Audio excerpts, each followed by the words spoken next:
The Conjuring, exorcism of Emily Rose, the Amityville horror. जो भी horror and thriller movies का fan है उसने ये मूवीज तो डेफिनेटली देखी होगी। इन मूवीज को इंस्पायर्ड बाय ट्रू इवेंट्स कहा जाता है। तो क्या सच में भूत होते हैं?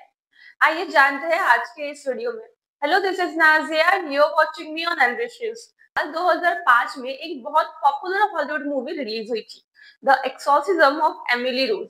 वैसे तो काफी हॉलीवुड मूवीज बनी है, बट इस मूवी की खास बात थी कि इसके पोस्टर पर मेंशन था बेस्ड ऑन ट्रू स्टोरी, यानी कि एक सच्ची घटना पर आधारित। ये आधारित थी एनेलिस मिशेल की कहानी पर, दुनिया के इतिहास में एक्सॉर्सिज्म का one of the famous incident.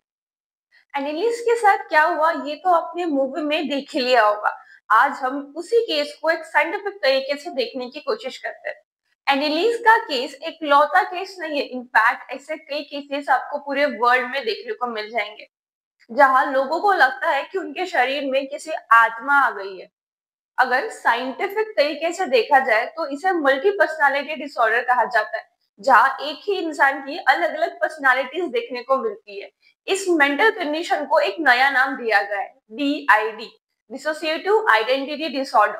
एक फेमस केस है किम नोबेल का, जिसकी 100 से ज्यादा पर्सनालिटीज है और हर एक का अलग नाम, अलग उम्र, अलग जेंडर और अलग आइडेंटिटी भी। एनालिस का भी केस कुछ मिलता जुलता है।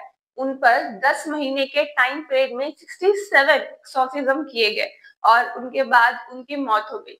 एनालिस की मौत किसी भूत प्रेत की वजह से नहीं हुई, बल्कि उनकी मौत स्टार्वेशन एंड एक्यूट डिहाइड्रेशन की वजह से हुई, यानी कि खाने पीने की सख्त कमी की वजह से। उनका वेट 32 केजी ही था। जब उनकी डेथ की न्यूज फैली तो ये एक नेशनल स्कैंडल बन गया था। लॉ एजेंसीज भी इसमें इन्वॉल्व हुई। उन्होंने देखा कि एनेलिस को स्ट्रिक्ट साइकेट्रिस्ट केयर में रखा जाता था 16 ईयर के बाद से ही। जो थेरेपिस्ट उन्हें ट्रीट कर रहे थे उनका कहना था कि उन्हें 3 मेंटल इलनेस थी। First, temporal lobe epilepsy, second, anorexia nervosa, third, hyper religious personality disorder. इस इलनेस से तभी कोई सफर करता है जब किसी का एक्सट्रीम रिलीजियस सराउंडिंग हो। इसके पीछे कारण बताया गया था एनिलीजा के पेरेंट्स, जो कि हद से ज्यादा रिलीजियस थे।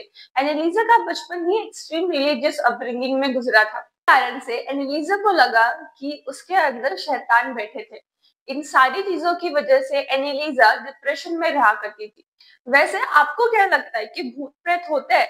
Let me know in the comment box. और ऐसे ही भूतिया कहानी सुनने और देखने के लिए देखते रहिए एनरिच न्यूज़।